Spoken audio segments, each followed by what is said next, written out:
كنت قاعد وحد وضايج كلش وقلت شنو اسوي حتى تتغير نفسيتي، وانا بوسط هاي الضوجة اجتني فكرة.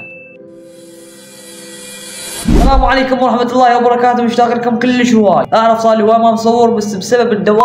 اي والله شباب كان اسبوع كلش يزعج وكان اسبوع يضوج بسبب الدوام، وانا ما يعرفني كلش اكره الدوام، بس شو اسوي لازم ادرس حتى اهلي ما يحاجون ولا واحد يحاجون وهاي الدوخة كلها. المهم بهذا الفيديو راح استفز الذكاء الاصطناعي اللي هو جات جي بي تي. هو اسمه جاجي مش من اسمه شات مدري المهم مدري ما اعرف اسمه بالضبط. المهم شلوني وانا جاي مستمر بالتنزيل يعني شلون الوريالي. لا والله شباب اسمع التفاهه هاي تفاهه البرتقالي. لا والله شباب هاي اخر مره. جدول التنزيل مال الفيديوهات راح يكون له الجمعه له السبت فيديو، اذا ما نزل الجمعه فيديو فالسبت فيديو، اذا ما نزل السبت فيديو فانا عندي امور مشتغل بها يعني شنو شركات يعني دراسه عندي دراسه. وصدق شباب ذكرت قبل ما ابدا الفيديو قلت خل اراويكم هاي اثنين معلقه قال جبت موبايل امي حتى تشترك بقناتي. والله شباب يعني اشكرها كلش هواي لان هذا الشيء كلش يسعدني. الله يكثر من الامثال. روحوا جيبوا موبايل امكم ابوكم اخوانكم اي واحد واشتركوا بالقناه حتى نوصل 10,000 مشترك. بالبدايه جاي يقول لي انا مستعد عندما تكون انت كذلك. ايش قصده يعني قصده مستعد وانا مستعجل. انا لك والله اليوم اذا ما استفزك اليوم اذا ما طلع روحك ايش في هذا مو طبيعي. اول شيء راح اقول له بهداوه السلام عليكم، يعني انا مؤدب ما عندي شيء. سلام عليكم. شوف يعني اكيد بدايه حلوه يعني بدايه حلوه بيني وبينه. وعليكم السلام ورحمه الله وبركاته، شلونك اليوم؟ اليوم ضاج واريد استفزك. صاحي تبغى كف انت تكف. شباب ايش بيش وشخصنته كلش انا شنو اقول له؟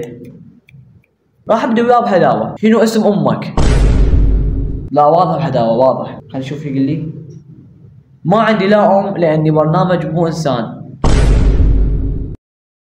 يعني، لكن اقدر اساعدك باي شيء تحبه. تريد اسولف لك نكته مثلا؟ والله شوف شباب النكته ما تضحك له لا، واذا ما تضحك اكسر اللابتوب. ايش في؟ راح اقول له يلا يبلا شنو؟ كيبورد اللابتوب مزعج كلش. كباب شنو كباب شنو جوعان انا؟ كيبورد اللابتوب كلش مزعج والله العظيم. يلا نشوف يلا خلينا نشوف النكته مالته. اذا ما تضحك اقل شيء اسوي اكسر اللابتوب. والله العظيم شنو تضحك علينا انت؟ لا شباب شاقه شو السالفه؟ تمام شوف يقول لك تمام هاي وحده باللهجه العراقيه. باللهجه العراقيه احكي. مره واحد راح الصيدليه وقال للصيدلي عندك دواء للكسل؟ الصيدلي ايوه. شنو ايوه؟ اكو بالعراقيين يقولون ايوه؟ ما ادري. اكو بالعراقيين يقولون هيجي؟ ايوه بس تحتاج تجي تاخذه. وين اكو عراقي يحكي؟ او باللهجه العراقيه وصار يقوي علي. الرجل هذا اردني صار. ماكو فايده وهذا لا ضاج ولا استفز ولا تنرفز ولا سوى اي رد فعل. وكل شوي انا اذبح برنامج بس يعني شويه غير جو من عندنا. المهم شباب ماكو اي فايده من هذا، خلونا نروح نشوف تصاميم المتابعين.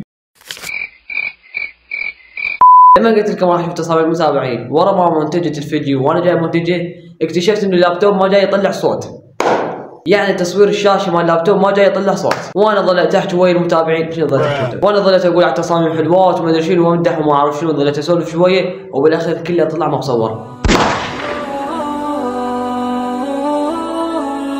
فهسه راح اسوي نفسي وجاي اتابع تصاميم المتابعين. هو اثنين يعني شباب وانا اعرف تصاميم حافظهم يعني البارحه شفتن لهسه حافظهم. هذا اعرف كفار بس يعني تخيلوا وياه جاي اشوف تصاميم. تخيلوا وياه اول تصميم راح اشوف تصميم غدير. الله شوف حافظ تصاميم المتابعين. مكتئب مدري هو الفيديو ما يضحك والله ما ادري. حرمني يا بد ما بطل وني زمن منكم حرمني يا بد ما بطل. التصميم والله العظيم كلش حلو وعاش ايدك ويا رب يوفقك ومبدعه واكثر مصممه مستمره. وهاي قناتها هاي قناتها شباب تابعوها لازم تطلع قناه كلش مبدعه واستمري والله يوفقك. وانت مهمه مثل اخذوا لقطات من الفيديو يعني وصمموها لي ما بيها شيء يعني. وهسه راح اشوف تصميم بيتيزا. يلا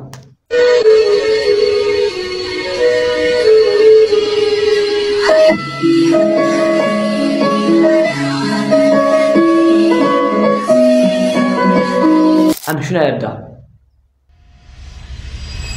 والله العظيم شكرا على التصميم وشكرا لانك خوش صممت مقطع وخوش واحد انت والله يحفظك وربي يوفقك وانت مصمم مبدع وان شاء الله ما اشوفك غير وبس. والله رجعوا ذاك التصوير. يلا في الله. اذا انتم بالاسبوع الجاي ان شاء الله اصور لكم قصه اكتبوا لي بالتعليقات، يعني اذا انتم كتبوا لي بالتعليقات ان شاء الله يعمل. وبس خلي لايك للمقطع. يلا خلي لايك للمقطع ترى تعبت فيه، والله العظيم تعبت فيه وراح اموت دجال. ان شاء الله عجبكم هذا الفيديو، اشوفكم مقاطع احلى باذن الله، وبس في امان الله.